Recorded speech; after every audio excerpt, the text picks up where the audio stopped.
নারীদের সম্পর্কে একটা গুরুত্বপূর্ণ তথ্য কি জানেন? যে আপনি তাকে যা বলবেন সে ধীরে ধীরে তাই হতে থাকবে। কি বিশ্বাস করছেন না? এই ধরুন আপনি তাকে বললেন, তুমি দেখতে কিন্তু অনেক মিষ্টি। তখন সে ফিটফাটে থাকবে এবং নিজেকে আরো গুছিয়ে রাখার চেষ্টা করবে। আপনি যদি তাকে ভালো বলেন সে আরো ভালো হওয়ার চেষ্টা করবে।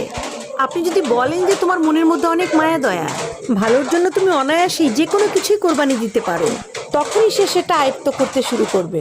কিন্তু যখনই আপনি তার ভুল ধরা শুরু করবেন, তার ছোট ছোট ভুলগুলোকে বড় বানিয়ে তাকে সবার সামনে লজ্জা দিয়ে ছোট করবেন, সে ওটা পারছে না, সে ওটা করে না, সে একজন বেয়াদব, সে অহেতুক সবার মুখে মুখে তর্ক করে, তাকে বলছেন সে মারাত্মক রাগী, তেজি, জিদ্দি মহিলা, এই ধরনের কথাগুলো যখন তাকে কষ্ট দিয়ে বলবেন, সে কিন্তু আস্তে আস্তে ওই রকমই হতে থাকবে। কারণ সে অলরেডি বুঝে গেছে এবং জেনে গেছে যে আমার আর ভালো কিছু প্রকাশ করে কোনো লাভ নাই। সবার সামনে যেহেতু আমাকে খারাপ